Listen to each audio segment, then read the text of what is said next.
বিসমিল্লাহির রহমানির রহিম। প্রিয় শিক্ষার্থীবৃন্দ, আসসালামু আলাইকুম। আশা করি তোমরা ভালো আছো, আমিও ভালো আছি আলহামদুলিল্লাহ। আজকে নতুন আরেকটু ভিডিও নিয়ে উপস্থিত হলাম এবং আজকের ভিডিওতে আমি আলোচনা করব রসায়ন প্রথম পদের দ্বিতীয় অধ্যায় অর্থাৎ গুণগত রসায়নের একটি টপিকস নিয়ে, সেটা হচ্ছে যে ক্রোমাটোগ্রাফি নিয়ে। অধিকাংশ স্টুডেন্টের কাছে এই ক্রোমাটোগ্রাফি বিষয়টা ক্লিয়ার না, অর্থাৎ তারা বুঝতে পারে না। তাদের যাতে বুঝতে কোনো সমস্যা না হয় এই কারণে আমার এই ক্ষুদ্র প্রচেষ্টা। তো যাই হোক, ক্রোমাটোগ্রাফি আলোচনার পূর্বে আমরা পিছনে চলে যাই। দেখো, কোনো একটা মিশ্রণের উপাদানসমূহকে পৃথক করার জন্য অনেক পদ্ধতি প্রচলিত আছে, যেমন পাতন, আংশিক পাতন, বাষ্পপাতন, দ্রাবক নিষ্কাশন আরও ইত্যাদি। তো যখন কোনো পদ্ধতিই আমরা প্রয়োগ করতে পারবো না আণবিক মিশ্রণের পৃথকীকরণে, তখন আমরা ব্যবহার করব ক্রোমাটোগ্রাফি। তাহলে কি ক্রোমাটোগ্রাফি কখন ব্যবহার করব? আণবিক মিশ্রণের পৃথকীকরণে, অর্থাৎ যখন আণবিক পর্যায়ে আমরা চলে যাব শনাক্তকরণে এবং পৃথকীকরণে, তখন আমরা ব্যবহার করব আসলে ক্রোমাটোগ্রাফি। তাহলে ক্রোমাটোগ্রাফিটা কি? ক্রোমাটোগ্রাফি হলো একটি পৃথকীকরণ পদ্ধতি। ক্রোমাটোগ্রাফি হলো একটি পৃথকীকরণ পদ্ধতি যা আণবিক মিশ্রণের পৃথকীকরণে ব্যবহার করা হয়। তো ক্রোমাটোগ্রাফির নামটা কেন হলো? দেখো, ক্রোমা মানে হচ্ছে রং, আর গ্রাফ মানে হচ্ছে চিত্র। সুতরাং ক্রোমাটোগ্রাফি মানে কি? বর্ণচিত্র, অর্থাৎ গ্রাফ অফ কালার। অর্থাৎ ক্রোমাটোগ্রাফি মানে কি? গ্রাফ অফ কালার, অর্থাৎ বর্ণচিত্রণ।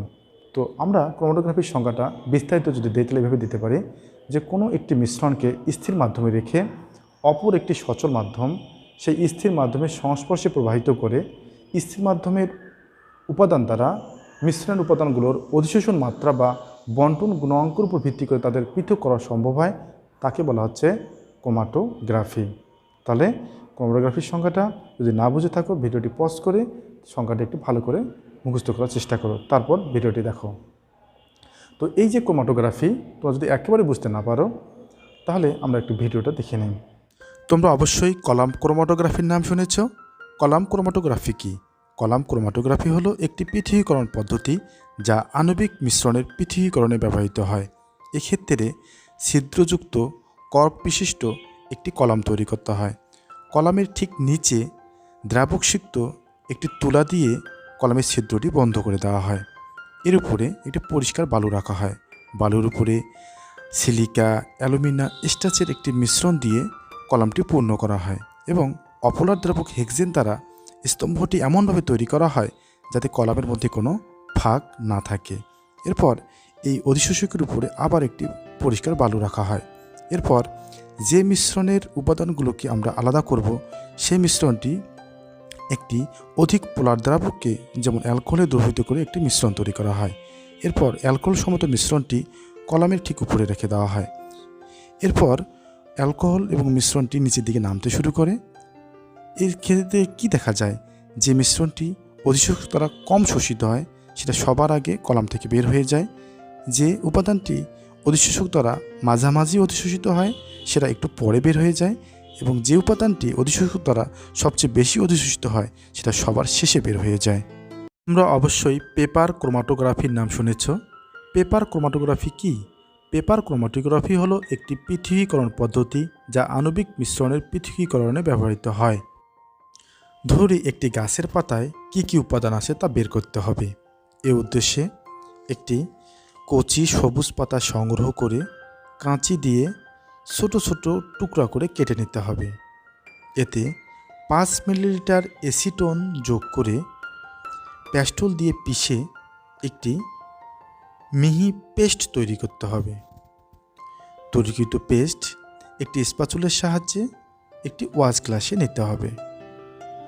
এরপর একটি হোয়াটম্যান পেপার নিয়ে পেপারের ঠিক নিচ থেকে 2 থেকে 3 সেন্টিমিটার উপরে পেন্সিল দিয়ে একটি দাগ দিতে হবে। এরপর ক্যাপিলারি টিউবের সাহায্যে পেস্টটিকে দাগ বরাবর একটি স্পট তৈরি করতে হবে। যতক্ষণ পর্যন্ত স্পটটি গাঢ় না হয় ততক্ষণ পর্যন্ত ক্যাপিলারি টিউবের সাহায্যে ওখানে ফোঁটা দিতেই হবে। এরপর অ্যাসিটোন এবং ইথার এবং পানি মিশ্রিত একটি দ্রাবক ক্রোমাটোগ্রাফিক চেম্বারে নিয়ে সুতার সাহায্যে হোয়াটম্যান পেপারটিকে ঝুলিয়ে দিতে হবে। ঝুলানোর সময় লক্ষ্য রাখতে হবে যাতে স্পটটি দ্রাবক থেকে 1 সেন্টিমিটার উপরে থাকে। লক্ষ্য করলে দেখা যাবে দ্রাবক যখন হোয়াটম্যান পেপার চুইয়ে উপরের দিকে উঠবে তখন গাছের পাতার উপাদানগুলো দ্রবণীয়তা অনুসারে বিভিন্ন স্তরে ভাগ হয়ে যাবে। দ্রাবক যখন পেপারের 2/3 উপরে উঠবে তখন পেপারটি চেম্বার থেকে বের করে এনে শুকাতে হবে। শুকালে দেখা যাবে কতগুলো সুস্পষ্ট রং সৃষ্টি হয়েছে পেপারের উপরে। এই রঙগুলো বিশ্লেষণ করে আমরা উপাদানগুলো কী কী তা নির্ণয় করব। এ উদ্দেশ্যে একটি আরএফ মান বের করা হয়। আরএফ মানটা হচ্ছে যে দ্রব্য কর্তৃক অতিক্রান্ত দূরত্ব এবং দ্রাবক কর্তৃক অতিক্রান্ত দূরত্বের একটি অনুপাত। ধরি যে আমাদের যে রঙগুলো পেপারে বিভক্ত হয়েছে, ধরলাম একটি রং এ দূরত্ব যায় এবং দ্রাবক যায় বি দূরত্ব, তো সেক্ষেত্রে আরএফ মানটা কী হবে? আরএফ মানটা হবে এ ভাগ বি। প্রত্যেকটা পদার্থের আরএফ মান আলাদা আলাদা, যেমন ক্যারোটিনের জন্য একরকম, আবার ক্লোরোফিল বি এর জন্য আরেক রকম। এবার আমরা পর্যবেক্ষণ করি।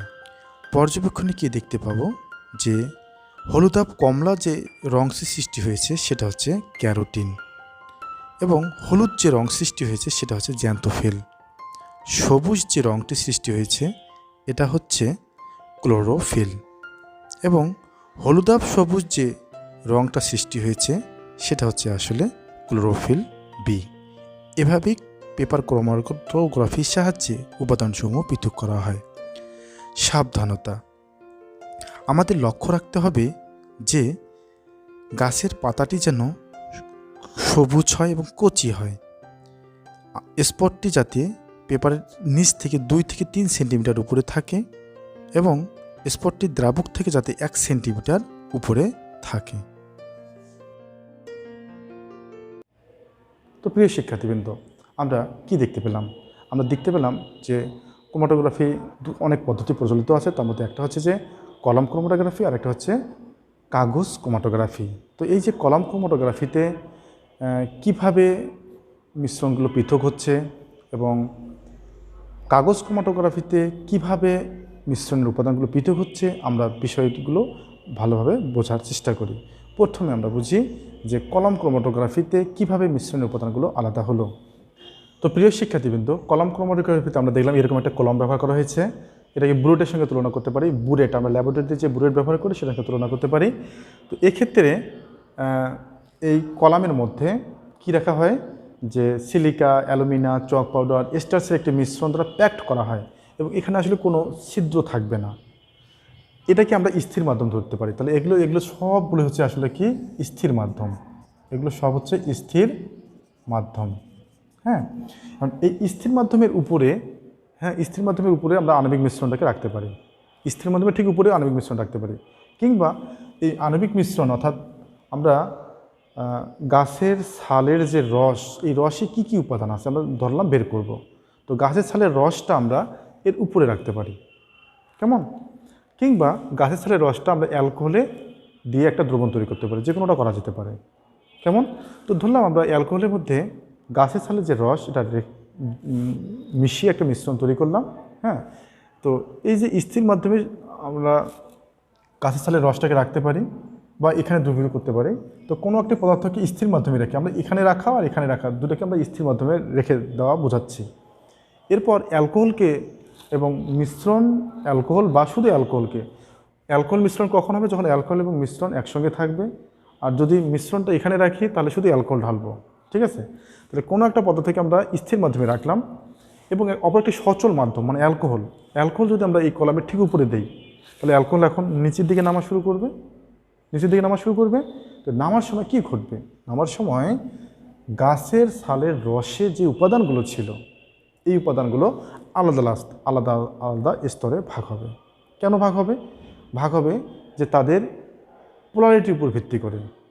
অর্থাৎ ধরলাম এখানে 3টে উপাদান ছিল, এ, বি, সি। এই মিশ্রণ যদি এখানে রাখি তাহলে এখানে রাখবো, আর যদি অ্যালকোহলে দ্রবীভূত করি তাহলে এখানে থাকলো, তাই তো? তো এ, বি, সি ধরলাম এখানে অথবা এখানে যে কোনো এক জায়গায় লিখলেই হলো। তো এবিসি এর মধ্যে ধরলাম সি সবচেয়ে কম অধিশোষিত হয়, এই কারণে সি সবার আগে বের হয়ে চলে আসবে। আমরা তিনটে স্তর দেখলাম না একটু আগে, তো তিনটে স্তর ধরলাম, এখানে একটা স্তর, এটা হচ্ছে সি, তারপর উপরে আর একটা স্তর, হ্যাঁ সেটাকে ধরলাম বি, উপরে আর একটা স্তর, হ্যাঁ সেটা ধরলাম হচ্ছে এ। এখন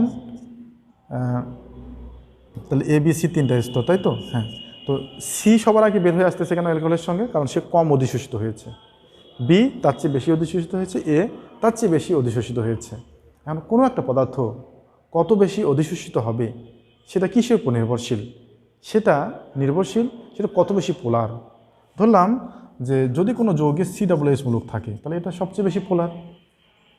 এর চেয়ে কম পোলার হচ্ছে যদি কোনো যৌগে OH মূলক থাকে, এর চেয়ে কম পোলার হচ্ছে যে যদি কোনো যৌগে CHO মূলক থাকে। তাহলে এই তিনটা জৈব যৌগ যদি কোনো মিশ্রণে থাকে, সবচেয়ে বেশি অধিশোষিত হবে এই যৌগটা। কোথায়? স্থির মাধ্যমে যে উপাদানগুলো তারা, তার চেয়ে কম অধিশোষিত হবে এ, সবচেয়ে কম অধিশোষিত হবে এ। তো যেহেতু এ সবচেয়ে কম অধিশোষিত হচ্ছে সি বি এ, তাহলে সি সবার আগে বেরিয়ে চলে আসবে কারণ সে কম অধিশোষিত হয়েছে, তারপরে আসবে বি, সবার পরে আসবে এ। যদি তোমরা বিষয়টা না বুঝে থাকো, মনে করো আমাদের কাপড়ে অনেক ধরনের ময়লা লাগে না? কিছু ময়লা আছে কি আছে যে একটু ঝাড়লেই চলে যায়, কিছু ময়লা আছে যে পানি দিয়ে ধুইতে হয়, কিছু ময়লা আছে যে সাবান দিয়ে ধুইতে হয়। কেন? কারণ এরা আলাদা আলাদাভাবে কাপড়ের মধ্যে অধিশোষিত হয়। যে পদার্থ কম অধিশোষিত হয় শুধু ঝাড় দিলেই সে চলে যায়, যেটা একটু বেশি অধিশোষিত হয় সেটা পানি দিয়ে ধুইতে হয়, যেটা তার চেয়ে বেশি অধিশোষিত হয় সেটা কি সাবান দিয়ে ধুইতে হয়। এই যে অধিশোষণ, এটার উপর ভিত্তি করে আসলে আণবিক মিশ্রণের উপাদানগুলো আলাদা হয়। এবং কি সৃষ্টির মাধ্যমে আলাদা হলো? রং সৃষ্টির মাধ্যমে। এই কারণে এই প্রক্রিয়ার নাম হচ্ছে কলাম ক্রোমাটোগ্রাফি বা অধিশোষণ ক্রোমাটোগ্রাফি। তো এক্ষেত্রে পদার্থের অধিশোষণ মাত্রাকে কাজে লাগে তাদেরকে আমরা আলাদা করলাম। কেমন? তাহলে ক্রোমাটোগ্রাফির একটা প্রকার হচ্ছে অধিশোষণ ক্রোমাটোগ্রাফি। এবার চলে আসি আমরা কাগজ ক্রোমাটোগ্রাফিতে। তো প্রিয় শিক্ষার্থীবৃন্দ, আমরা দেখলাম যে কাগজ ক্রোমাটোগ্রাফির ক্ষেত্রে আমরা একটা ক্রোমাটোগ্রাফিক চেম্বারে কি নিয়েছিলাম? ইথার বা অ্যাসিটন। তো প্রিয় শিক্ষার্থীবৃন্দ, আমরা কী দেখেছিলাম যে ক্রোমাটোগ্রাফিক চেম্বারে কী ছিল? অ্যাসিটন এবং পানি। আমরা একটি কাগজ সেখানে ধরিয়ে দিয়েছিলাম এবং কাগজের ঠিক নিচে একটা স্পট দিয়েছিলাম। কিসের স্পট দিয়েছিলাম? যে গাছের ছালের যে নির্যাস ছিল তার একটা স্পট দিয়েছিলাম। ওখানে ওই স্পট না দিয়ে আমি আমার এই কলমের কালি কী দ্বারা গঠিত তারও একটা স্পট দিতে পারতাম। তখন আমাদের কলমের কালি কী দ্বারা গঠিত সেটাও আমরা বের করতে পারতাম। তো যেহেতু আমরা এখানে রেখেছি গাছের পাতার নির্যাস, তো এই গাছের পাতার নির্যাস কী দ্বারা গঠিত সেটা আমরা বের করতেছি। তো কি করা হয়? অ্যাসিড এবং পানি উপরের দিকে উঠতে শুরু করে। ওঠার সময় স্পটের উপাদানগুলোকেও উপরে নিয়ে চলে যায়। কেন নিয়ে যাচ্ছে? কারণটা হচ্ছে যে অ্যাসিড এবং পানি এটা আলাদা আলাদা দ্রাবক। তো ওই যে গাছের পাতার যে নির্যাসে যে উপাদানগুলো ছিল তারা আলাদা আলাদাভাবে এদের মধ্যে কী বণ্টিত হতে চায়। কেউ অ্যাসিটনে যেতে চায়, কেউ পানিতে যেতে চায়। আবার পাতার যে সেলুলোজ উপাদান ছিল সেই সেলুলোজ উপাদানের মধ্যে আবার তারা কি আংশিক অধিশোষিত হয়েছিল। তো তিনটা বলের কারণে গাছের পাতার যে উপাদানসমূহ সেলুলোজ ফাইবারে এবং অ্যালকোহল এবং পানি এবং অ্যাসিটন এগুলোর মধ্যে আলাদা আলাদাভাবে বণ্টিত হয়ে গিয়েছিল। অর্থাৎ কেউ পানিতে যেতে চায়, কেউ অ্যাসিটনে যেতে চায়। তো এই যে টানাটানি, এই টানাটানিতে তারা আলাদা হয়ে যায়। তো অ্যালকোহল এবং পানি যখন উপরের দিকে উঠে তখন স্থির মাধ্যম কোনটা আর সচল মাধ্যম কোনটা? স্থির মাধ্যম। আমরা মনে রাখবো স্থির মাধ্যম হচ্ছে যে কাগজের পৃষ্ঠে শোষিত পানি হচ্ছে স্থির মাধ্যম। তাহলে কাগজ ক্রোমাটোগ্রাফিতে কাগজের পৃষ্ঠে শোষিত পানি হচ্ছে স্থির মাধ্যম এবং সচল মাধ্যম হচ্ছে অ্যাসিটন অথবা ইথার বা অ্যালকোহল, যেটা আমরা নিই। আমরা অ্যাসিটনের পরিবর্তে এখানে অ্যালকোহলও ব্যবহার করতে পারতাম। কেমন? তো যাই হোক, আবার মনে রাখবো যে কাগজ ক্রোমাটোগ্রাফিতে স্থির মাধ্যম হচ্ছে যে কাগজের পৃষ্ঠে শোষিত পানি এবং সচল মাধ্যম হচ্ছে জৈব দ্রাবক অ্যাসিটন, ইথার অথবা অ্যালকোহল। তো যখন উপরের দিকে গেল তো আমরা দেখলাম যে দ্রাবক একটা নির্দিষ্ট দূরত্ব যায় এবং দ্রাবকসমূহ যখন উপরের দিকে দ্রব্যকে টেনে নিয়ে যায় তখন দ্রব্যগুলো আলাদা আলাদা স্তরে ভাগ হয়ে যায়। কেন? তাদের বন্টন গুণাঙ্ক আলাদা, অর্থাৎ তারা বিভিন্ন দ্রাবকে আলাদা আলাদাভাবে দ্রবীভূত হতে চায় বা বন্টিত হতে চায়। তো আমরা কি দেখলাম যে গাছের পাতার নির্যাসে যে উপাদানগুলো ছিল তাদের বন্টন আলাদা। ধরলাম একটা উপাদান, অর্থাৎ তাকে আমরা দ্রব্য বলতেছি, এই দ্রব্য একটা নির্দিষ্ট দূরত্ব গেল।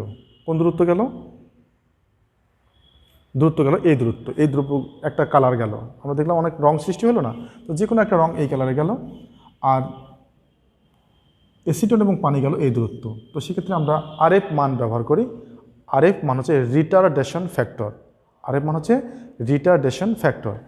তো এই রিটারডেশন ফ্যাক্টর কি? দ্রব্য কর্তৃক অতিক্রান্ত দূরত্ব আর কি দ্রাবক কর্তৃক অতিক্রান্ত দূরত্বের একটা অনুপাত। প্রত্যেকটা পদার্থের জন্য এই আরএফ মান হচ্ছে আলাদা আলাদা। আরএফ মান কার কত সেটা আগে থেকে আমাদের বইয়ে লিপিবদ্ধ আছে। আমরা আরএফ মান বের করব, বের করার পর সেটা কোন যৌগ সেটা বের করব, যেটা আমরা ভিডিওতে দেখেছি। তো প্রিয় শিক্ষার্থীবৃন্দ, আমরা দেখলাম যে কলাম ক্রোমাটোগ্রাফির ক্ষেত্রে আমরা অধিশোষণ মাত্রার উপর ভিত্তি করে পদার্থগুলোকে আলাদা করলাম, এবং কাগজ ক্রোমাটোগ্রাফির ক্ষেত্রে বন্টন গুণাঙ্কের উপর ভিত্তি করে তাদেরকে আলাদা করলাম। তো এই দুইটা বিষয়ের উপর ভিত্তি করে ক্রোমাটোগ্রাফি প্রধানত দুই ভাগে ভাগ করা হয়েছে। একটা হচ্ছে অধিশোষণ ক্রোমাটোগ্রাফি আর একটা হচ্ছে বন্টন ক্রোমাটোগ্রাফি। প্রিয় শিক্ষার্থীবৃন্দ, তাহলে আমরা কি দেখলাম যে ক্রোমাটোগ্রাফিতে বেসিক্যালি দুই ভাগে ভাগ করা হয়েছে। একটা হচ্ছে অধিশোষণ ক্রোমাটোগ্রাফি আর একটা হচ্ছে বন্টন ক্রোমাটোগ্রাফি। অধিশোষণ ক্রোমাটোগ্রাফি দুই প্রকার, একটা হচ্ছে কলাম, একটা হচ্ছে পাতলা স্তর। কলাম এবং পাতলা স্তরের পার্থক্যটা হচ্ছে যে কলাম ক্রোমাটোগ্রাফির ক্ষেত্রে কলাম ব্যবহার করব, অর্থাৎ কলাম বলতে বুলেটের মতো একটা কাঁচনল। আর পাতলা স্তর ক্রোমাটোগ্রাফির ক্ষেত্রে আমরা ট্রে ট্রে আমরা দেখেছি বাড়িতে, যে ট্রের মতো একটা অবস্থা দেখব, সেটা হচ্ছে যে এরকম একটা ট্রে থাকবে, এরকম ট্রে থাকবে। তো কলামের মধ্যে আমরা যে যে উপাদানগুলো নিয়েছিলাম ট্রের মধ্যে সেই একে একে উপাদান নেব, তবে এটা ট্রের মতো অবস্থা, এটা হচ্ছে কলামের মতো অবস্থা। ট্রেতে উপর থেকে আমরা সচল মাধ্যম দেব এবং উপরে রাখবো আণবিক মিশ্রণ, উপর থেকে সচল মাধ্যম দিয়ে দেব, তখন এটা নিচ থেকে নিচের দিকে নামা শুরু করবে এবং বিভিন্ন রং সৃষ্টি হবে। হ্যাঁ, তো কলাম ক্রোমাটোগ্রাফি কী কারণে? কলাম ব্যবহার কারণে। আর পাতলা স্তর কী কারণে? ট্রের মতো একটা অবলম্বকে আমরা পাতলা স্তর তৈরি করব এগুলো দ্বারা, সিলিকা, অ্যালুমিনিয়াম, চক পাউডার, স্টার্চের মিশ্রণ দ্বারা। এই কারণে নাম হচ্ছে পাতলা স্তর ক্রোমাটোগ্রাফি। আর বন্টন ক্রোমাটোগ্রাফির ক্ষেত্রে কাগজের ক্ষেত্রে কি দেখলাম আমরা? যে জৈব দ্রাবক এবং পানিতে আলাদা আলাদাভাবে বন্টিত হচ্ছিল, আমরা কাগজ ব্যবহার করলাম, এটা নাম হচ্ছে কাগজ ক্রোমাটোগ্রাফি। আর একটা আছে গ্যাস ক্রোমাটোগ্রাফি। তো সেক্ষেত্রে সচল মাধ্যম হিসেবে কী ব্যবহার করা হবে? গ্যাস ক্রোমাটোগ্রাফির ক্ষেত্রে সচল মাধ্যম হিসেবে ব্যবহার করা হবে গ্যাস। অর্থাৎ এই ক্ষেত্রে আমরা এরকম একটা নল নিব। হ্যাঁ, এরকম একটা নল নিব, এই নলের নিচে থাকবে আমাদের মিশ্রণ, আর এদিক দিয়ে আমরা গ্যাস চালনা করব। গ্যাস যখন চালনা করব, এই মিশ্রণের উপাদানগুলো গ্যাসে দ্রবণীয় হবে এবং গ্যাস যখন বাইর হয়ে চলে যাবে, গ্যাসের সঙ্গে আলাদা আলাদাভাবে দ্রবীভূত হবে এবং বাইর হয়ে চলে যাবে। তো এক্ষেত্রে সচল মাধ্যম গ্যাস বলে, এটা হচ্ছে গ্যাস ক্রোমাটোগ্রাফি। তো এক্ষেত্রেও কী করা হয়? ওই মিশ্রণ উপাদানগুলো গ্যাসের মধ্যে আলাদা আলাদাভাবে বন্টিত হয়। এই কারণে এই বন্টন ক্রোমাটোগ্রাফিকে আমরা গ্যাস ক্রোমাটোগ্রাফি বলছি। কী কারণে? এখানে সচল মাধ্যম হচ্ছে গ্যাস। তো প্রিয় শিক্ষার্থীবৃন্দ, আমরা কি দেখতে পেলাম? যে পদার্থের অধিশোষণ মাত্রা এবং বন্টন এই দুটো আলাদা আলাদা, এবং এই দুটোর উপর ভিত্তি করে ক্রোমাটোগ্রাফিতে দুই ভাগে ভাগ করা হলো, অধিশোষণ এবং বন্টন। তো আমরা এই ক্রোমাটোগ্রাফির মূলনীতিটি একটু স্ক্রিনে দেখে নেই।